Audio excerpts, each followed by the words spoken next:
Salam dan salam sejahtera semua ya. Dan pencerahan panas hari ini adalah berkenaan dengan isu yang mana kalau kita tahu di media sosial setiap hari non-stop dimainkan isu yang pada saya dah lapuk, tetapi mereka mainkan isu ini dah berpuluh tahun dan dibuat penjelasan beribu-ribu kali, tetapi mereka memainkan isu ini sebagai satu cara politik kotor mereka, yang mana kita tengok walaon setiap hari mempostingkan isu liwat. Jadi isu liwat ni bukan isu yang 2-3 hari, dan mereka tetap mainkan untuk kepentingan politik mereka. Pada saya tidak beretika sama sekali. Dan apa yang kita lihat hari ini, cara politik Malaysia, kalau kita nak masih lagi dengan takut yang seperti itu, bermakna kita ketinggalan. Kerana pada saya itu tidak mencerminkan bahawa ini politik Malaysia yang kita mahu. Memainkan isu yang pada saya tidak ada asas, yang mana tuduhan-tuduhan yang kita tahu bahawa tuduhan tidak betul semua, dan ini patut kita hentikan sebagai rakyat. Kalau kita daripada pihak yang tidak menyokong kepada parti PKR ataupun tidak suka dengan Datuk Seri Anwar Ibrahim, sepatutnya kita tidak mengeluarkan isu-isu yang seperti ini. Sepatutnya keluarkan isu untuk lawan politik kita yang lebih bernas. Jika kita memainkan isu seperti ini, sebenarnya kalau kita lihat dari sisi lain, PKR yang dikritik ataupun PKR yang dikutuk sekian lama berkenaan dengan isu liwat ini, saya lihat keahlian mereka, keanggotaan mereka semakin meningkat saban hari. Begitu juga kalau kita tengok hari ini PKR yang mana kita tengok dia tumbuh lebih jauh kalau nak dibandingkan dengan UMNO ataupun PAS, apalagi Bersatu. Dia dalam waktu yang sekejap mereka dah mempunyai kekuatan yang sangat luar biasa. Kalau kita nak bandingkan dengan parti PAS yang ada hari ini, yang cuma ada beberapa belas kerusi, sangat jauh. Kita tengok PKR hari ini, kalau tidak dengan calon mereka yang lompat, sudah berpuluh-puluh kerusi. Itu yang kita lihat. Dan PKR boleh melebarkan sayapnya juga ke serata Malaysia. Sabah Sarawak dah ada PKR.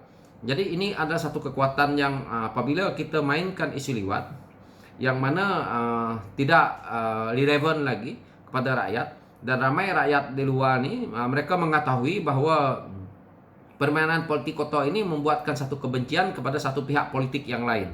Umpamanya kalau kita tengok dulu dimainkan oleh, saya tidak tahu, tetapi bila isu ini dimainkan, kita tahu yang mainkan ini adalah mereka-mereka yang walaon ni daripada parti yang sebelah sana. Jadi contoh kalau kita tengok banyak daripada PAS yang mainkan isu-isu seperti ini, ataupun daripada UMNO sendiri memainkan isu ini. Dan isu ini mula berlegar daripada tahun 1998, yang mana tahun 1998 isu ini dicas bukan berpandukan kepada apa yang dicerita oleh walaon yang dia kritik dalam media sosial hari ini. Seperti mana yang kita tahu. Yang kita tahu adalah Datuk Seri Anwar dicas atas salah guna kuasa. Tetapi yang kita dengar isu angkat tilam lah, isu liwat lah, isu ini.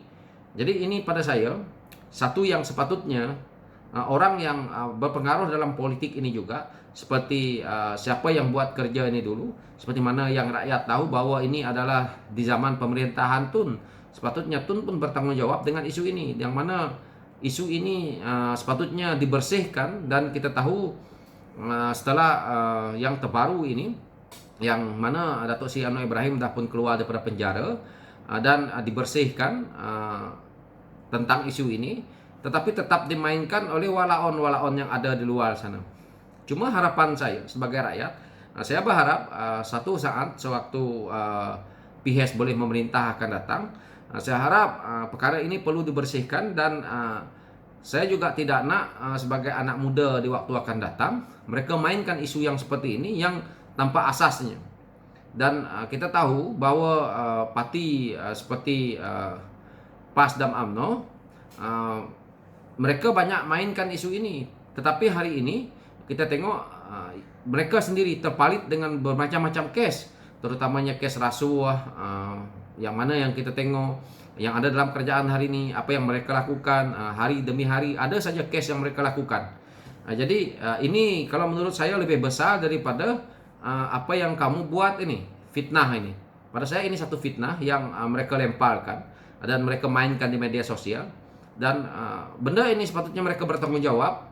Sebagai seorang yang beragama, sepatutnya mereka lebih memikirkan jika mereka buat perkara ini adalah satu fitnah, tapi kenapa mereka lakukan. Ini yang sepatutnya sekarang ini yang dalam Malaysia ini, kita juga tahu bahwa peruntukan untuk JKOM itu terlalu besar dan hanya untuk bertujuan pada saya. Kalau di negara lain mungkin ini tidak penting sama sekali, karena peruntukan yang kita tahu 70 juta tak silap saya, itu adalah satu peruntukan yang sangat besar di dalam keadaan rakyat berada dalam keadaan susah seperti ini. Dan kita juga melihat di posting-posting hari ini banyak yang melihat menunjukkan bahwa menteri makan Maggi mie kan. Jadi ini adalah menunjukkan satu kemarahan rakyat bahwa kerajaan hari ini seolah-olah dilihat tidak memainkan peranan dengan baik untuk membantu rakyat, serta juga dilihat sebagai satu kegagalan dalam pentadbiran negara. Jadi inilah yang berlaku sekarang ini. Apa yang juga saya nak pesan kepada walaon ni, kalau kamu orang yang punya agama, yang punya rasa hati sebagai seorang manusia, sepatutnya kamu tidak lagi memposting-postingkan perkara-perkara yang kamu tidak tahu kesahihan dia. Kenapa tidak kamu lakukan sesuatu yang lebih bernas, seperti mengeluarkan idea-idea kamu yang baik untuk kamu membangkang apa yang pihak pembangkang lakukan. Contoh, kamu tidak berpuas hati dengan cara mereka membuat sesuatu yang lain contohnya. Kamu boleh bangkang di situ, dan itu caranya yang terbaik untuk kita membangunkan negara. Mungkin kita kata suara kita ini tidak kedengaran. Contoh seperti suara saya ini, mungkin kita anggap tidak kedengaran, tetapi kita tidak berharap sesuatu perkara yang kita lakukan itu didengar oleh rakyat terus ataupun pemimpin. Tetapi saya yakin kalau kita berterusan lakukan perkara yang baik, ini akan dilihat oleh segelintir masyarakat, dan kita boleh menjadikan ini satu daripada ini pandangan kita sebagai rakyat yang boleh disuarakan kepada umum. Tetapi kalau kita mengeluarkan satu posting yang tidak memberi manfaat, cuma kita cakap liwat setiap hari liwat, pada saya ini tidak ada manfaat sama sekali, memuakkan orang. Walaupun mungkin kamu menggunakan akun palsu, tetapi ini adalah satu kebodohan yang terlalu sangat untuk kita generasi muda. Kalau kita generasi muda yang melakukan hal itu, memang keterlaluan kita ni seolah-olah tidak berilmu. Tapi kalau orang tua, saya tak tahu nak kata lah, ingatlah lubang kubur dah makin dekat. Jadi kalau kita nak lagi melemparkan fitnah yang kita sendiri tidak tahu, tidak ada asas, tidak ada bukti, bermakna kita tanggunglah dosanya sendiri. Ini pandangan saya tentang isu ini. So berfikirlah kita, jangan kita asyik dengan politik yang terlalu kotor. Kita ini generasi alaf baru, yang mana kita perlukan pemimpin generasi baru yang di waktu akan datang. Seperti mana yang saya perjelaskan selalu, bahwa mereka yang ada di tampuk pemerintahan hari ini, kita tahu mereka tidak akan lama. Paling lama lagi bertahan mereka ni 20 tahun. Dan mereka semua dah tak ada. Yang akan memimpin negara kita ini adalah kita ini. Hari ini pun walaupun pemimpin lama ini nak menyanggah kita ini, nak mengatakan kita ini budak-budak, nak mengatakan kita ini walaon, nak mengatakan kita ini siapa hari ini, tetapi satu saat nanti kita inilah yang akan memimpin negara. Karena di waktu itu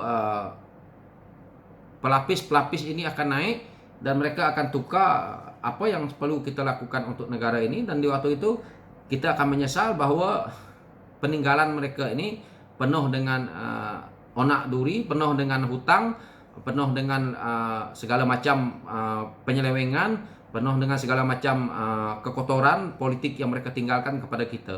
Jadi kalau hari ini kita sebagai penyokong parti politik saling memfitnah, saling kita nak memburukkan parti politik kita dengan ideologi yang tidak bersih, bermakna kita akan ketinggalan jauh daripada negara-negara lain di waktu akan datang. Dan kita tahu bila kita berada dalam keadaan seperti itu, bermakna kita juga tidak ada pelabur yang nak masuk melabur ke negara kita ini. Jadi pelabur ini amat penting untuk ekonomi negara kita. So itulah pencerahan sedikit saya untuk hari ini. Sekian, terima kasih.